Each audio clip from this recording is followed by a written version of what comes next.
ya tenemos listo a nuestro siguiente invitado, un amigo de la casa, de Radio Agricultura, por supuesto, también de Llegó la Hora, el diputado Cristian Araya. Diputado, bienvenido. Hola Mara, ¿cómo estás? Un gran abrazo a la distancia y saludos a todos los que nos están escuchando. Diputado, ha pasado hartas cosas este último fin de semana, y lo que más llamó la atención este fin de semana, considerando además que usted es parte de la Comisión de Derechos Humanos, es que Consuelo Contreras, directora del Instituto Nacional de Derechos Humanos, dijo en Tolerancia Cero que no hubo violaciones sistemáticas de derechos humanos el 18 de octubre del año 2019. Llama la atención sus declaraciones porque el exdirector Sergio Mico terminó perdiendo el cargo precisamente por haber dado estas mismas declaraciones y haber sido empujado a decir todo lo contrario. ¿Cuál es su visión respecto a los dichos de Consuelo Contreras? O sea, en primer lugar, que estas llegan absolutamente tarde. Claramente se dan en un contexto donde plantear que hubo una violación sistemática a los derechos humanos en la represión a la violencia octubrista resulta hoy absolutamente impopular. Por tanto, claro, se dan en un contexto donde lo único que va a generar, entre comillas, es aplauso, con excepción de los grupos más radicales de la ultraizquierda. Entonces, viene a decir un poco lo obvio. Sí se valora que al menos ya pasados los años, teniendo en el fondo todo en contra, vengan a reconocer lo que resulta evidente. Pero yo creo que esto se da en otro contexto, se da en el contexto de una crítica abierta y directa por el activismo del Instituto Nacional de Derechos Humanos.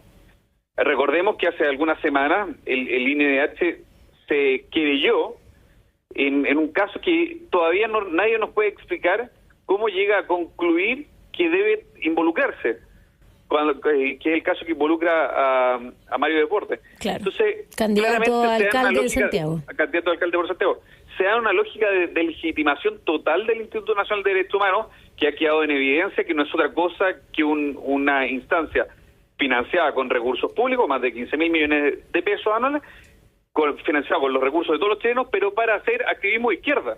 Entonces, cuando en ese contexto, cuando los tienes en las cuerdas, llegan y nos dicen esto, bueno, sí, pero no tiene el mérito de haberlo dicho en su momento. Muy por el contrario, fueron activos partícipes de la persecución y hasta el día de hoy son activos partícipes de la persecución que sufre nuestra policía. Entonces, más que una declaración en Chilevisión a las 10 de la noche de un día domingo, lo que yo espero es que el Instituto Nacional de Derechos Humanos retire las querellas que tiene contra Carabineros, que retire la persecución sistemática a nuestras Fuerzas Armadas.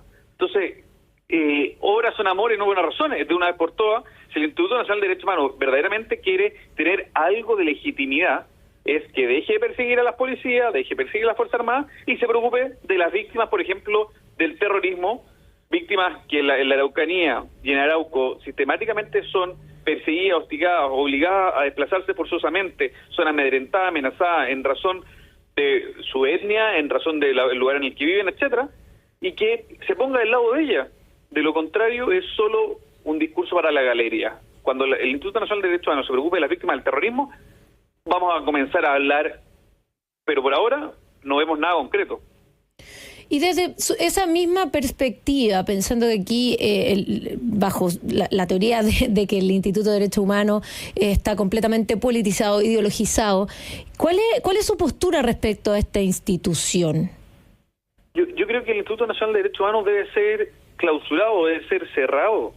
Hoy no da ninguna garantía de imparcialidad, no da ninguna garantía de justicia o de buen uso de los recursos públicos. Lo que vemos es que es una organización gubernamental de activismo político de izquierda que lo único que hace es amarrar de manos a las policías y a las Fuerzas Armadas y ponerse siempre del lado del criminal.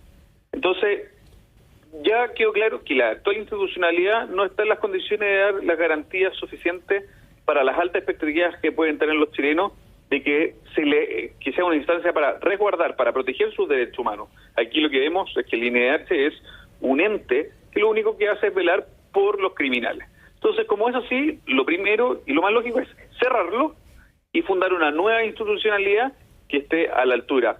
Una institucionalidad mucho más ligera, pero que cumpla verdaderamente su fin, que no tenga una visión parcial de los derechos humanos.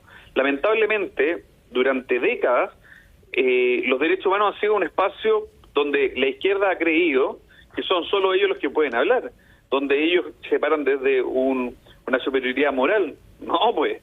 Entonces, que entiendan que ya ese discurso de superioridad moral, ese discurso en el cual ninguneaban en el fondo a quienes pensaban diferente, se acabó. Hoy exigimos quienes no somos parte de la izquierda, exigimos de que haya ecuanimidad, de que haya justicia y de que haya una visión de los derechos humanos para todos los chilenos, no para algunos nomás, no solo para el criminal y el activista de izquierda, no para aquel que insulta o denigra a las policías, no para hacer eco de falsas acusaciones como lo hizo el INH frente a las mentiras y las fake news el centro de tortura en la Plaza Baqueano, ni una serie de otras falsas acusaciones de atentados contra la integridad de los comillas manifestantes. El INH no ha pedido perdón, ni ha hecho mea culpa, ni ha expulsado a los que son responsables por avalar supuestas violaciones a los derechos humanos o supuestas lesiones que nunca ocurrieron. Incluso algunos han quedado demostrados que se trataba incluso de estafadores. O sea, a ese nivel de negligencia, y esa negligencia grave es equiparable al dolo, y yo aquí dudo que haya solo negligencia, yo creo que hay una complicidad de muchos de sus integrantes con estos activistas y que lo que hacen es darle un resguardo, un apoyo, para que en el caso, por ejemplo, las pensiones de gracia tuviesen la firmita, para las querellas darles un empujón, o sea, no da ninguna credibilidad. Cuando algo está así de podrido, yo creo que tiene que cerrarse y inventar algo nuevo. Diputado, lo voy a llevar a otro tema. Reapareció el ex ministro Giorgio Jackson y dio múltiples declaraciones defendiendo al embajador de España, pero también hizo un ataque a José Antonio Kast por el caso del diputado Ojeda sobre las manicure y el caso Convenio. Hizo una comparación entre ambos diciendo que el Frente Amplio había sido mucho más duro con sus militantes de lo que ha sido el Partido Republicano. ¿Cuál es su postura respecto a eso? Aquí hay que ser muy claro. ¿Por qué Giorgio Jackson está en España? Es porque tuvo que salir con una mano delante y una mano detrás, huyendo de Chile por su pésima gestión en 2 ministerios. O sea, no se la pudo, le quedó grande, le dieron de premio Consuelo la segunda vez el Ministerio de Desarrollo Social, fue un desastre, y dado que explota el caso Fundaciones, donde todo comenzaba o terminaba con su nombre, donde él está querellado, personalmente tengo una querella presentada en contra de él, bueno, finalmente, después de ir a comparecer con el fiscal, agarra sus cosas y se tiene que ir a España. Entonces, que hayan pasado un par de meses no va a significar que nosotros nos vayamos a olvidar de por qué Giorgio Kenneth Jackson Drago se tuvo que ir. Y se tuvo que ir porque tuvo una pésima y nefasta gestión en su gestión que le correspondía al Congreso, después en el Ministerio de Desarrollo Social, y después por sus vínculos, los vínculos de Revolución Democrática en cada uno de los escándalos de corrupción. Entonces, que no nos venga a ceremoniar o a tratar de aprovecharse de la mala memoria que puedan tener algunos. O sea, en eso hay que ser muy claro. Lo segundo es que ¿qué respuesta ha tenido el Frente Amplio? Ha sido una defensa corporativa. O sea, hasta el día de hoy vemos que cierran fila y que tienen plenamente integrado, por ejemplo, a Lina Pérez, y no pasa nada. O como también tuvieron que explotar y ya ser muy evidente para que dejaran atrás y se olvidaran de Andrade y de otros. Quienes, por tanto, quien ha hecho una defensa corporativa ha sido el Frente Amplio. No tienen ninguna vergüenza, y porque parecen aprovecharse de la mala memoria de los chilenos, de lo que ocurrió en Providencia. Estamos hablando de miles de millones de pesos que nadie sabe dónde están. El desastre que generaron en educación. Los operadores que instalaron en educación en Providencia de la administración de José Parrázuri. Y así suma y sigue. ¿Cómo nos vamos enterando una y otra vez? En un gobierno regional y en otro, que Revolución Democrática tuvo alguna presencia. Bueno, ¿cómo se estableció una red, una telaraña para desviar recursos públicos, para hacer mal gasto o para apitutar a correligionarios? Así que tenga un poquito de pudor Giorgio Jackson. Más encima tiene la desfachatez de salir a defender al embajador de Chile en España, que ha sido nefasto. no solo por el caso de las patitas, ni por los camarones, sino también por evidentes negligencias como no concurrir a una invitación de Su Majestad el Rey. Entonces, de ese personaje estamos hablando, del que va a ofrecerle a España, en el fondo, hacerse cargo, ya que los israelíes no nos van a proveer, entonces vengan ustedes a vendernos armas. Ese embajador de España, que la única razón que tiene para estar en su cargo es la amistad personal íntima con el presidente de la República y no sus capacidades. Sí, ¿por qué está el señor Velasco de embajador de España? No por tener una carrera diplomática, no por su amplio conocimiento en relaciones exteriores, no por sus redes profundas en España, sino está por ser el partner, el pana, el compadre, el amigo de Gabriel Boric Font.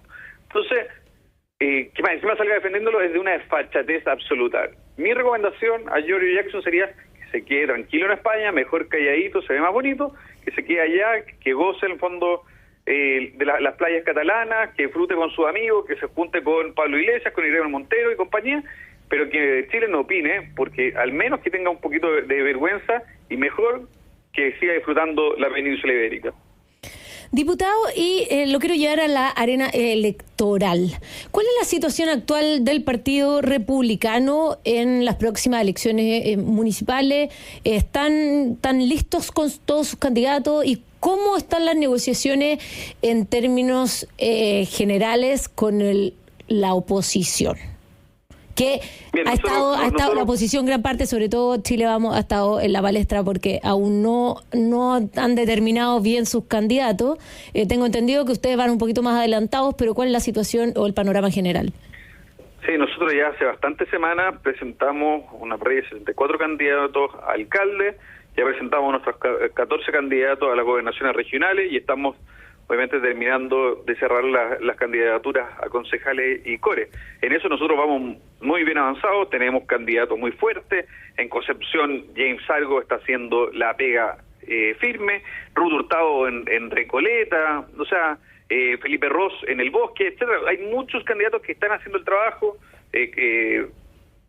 Fernando Peña como gobernador regional del Biobío, o sea, hay muchos que están haciendo, Fernando Ugarte en O'Higgins, están muchos haciendo la pega y en eso vamos muy avanzados. Ahora bien, la pregunta de fondo es ¿por qué está tan lenta la negociación en algunos lugares con Chile Vamos? Es porque Chile Vamos todavía no se logra poner de acuerdo. Vemos en la quinta región que todavía no es claro si va la secretaria general de la UDI o va Luis Pardo. No sabemos... Al parecer, María José Hoffman ya está lista. Por lo que dicen algunos titulares. Eso es lo que dicen algunos titulares. Ahora hay que ver si es concreto, si es real o no es real esos titulares. ¿Qué va a pasar en el fondo en otros espacios? Nosotros en Concepción estamos marcando más del doble que los otros candidatos de Chile Vamos, y Chile Vamos se niega a bajar las candidaturas. Entonces... yo creo que falta definiciones de Chile Vamos, falta dejar muy claro. Vemos lo que pasó en Peñalolén. Pese a que nosotros teníamos el interés de llevar candidatos ahí, lo manifestamos, ellos inscribieron igual una primaria, y la primaria fue desastrosa porque no participó nadie, y hoy lamentablemente la candidata que salió de esa primaria no marca y no es competitiva frente al Frente Amplio, que es el candidato que va por Peñalolén. Entonces, evidentemente, nosotros vemos con preocupación estas demoras, esta insistencia en candidatos que no marcan. Lo vemos con preocupación. Han desfilado candidatos por Recoleta con tal de tratar de obstruir la candidatura de Ruth Hurtado. Ruth Hurtado, desde el primer momento, se anuncia su candidatura y han llegado a anunciar hasta Joaquín Lavín como candidato por esos lados, descartarlo absolutamente. También en algún momento después mencionan a Mario Desbordes. O sea, si ellos no se concentran en presentar candidatos donde corresponde, en esta sociedad, en Santiago, que hacer bien la pega, apoyar en este caso a Mario Desbordes, o en otras comunas donde uno esperaría que ellos tuvieran mayor presencia y están muy enfocados a pelear el metro cuadrado con nosotros, yo creo que eso le hace daño al país. Espero, porque así ha avanzado en gran medida las negociaciones entre Chile Vamos y Republicanos, yo creo que en gran medida se ha logrado resolver de buena forma. Esperamos que siga avanzando así y que lugares donde hay un poquito más de conflicto, como puede ser Valparaíso, Concepción, se resuelva de buena forma lo antes posible, porque si no, se afecta también las propias candidaturas y las posibilidades de poder recuperar esas comunas que han estado bajo las garras de la izquierda durante muchos años. Bueno, estábamos conversando con el diputado Cristian Araya y ya tenemos un poco la idea del panorama que se viene. Esperamos tener listos los candidatos para que la gente se pueda informar de quién tiene que votar en las distintas comunas. Diputado, muchas gracias por haber estado con nosotros. Muchas gracias por la invitación, Mara. Esté muy bien, y nosotros nos vamos a una breve pausa y ya volvemos con los WhatsApp de nuestros auditores en el tercer bloque. Nos vemos.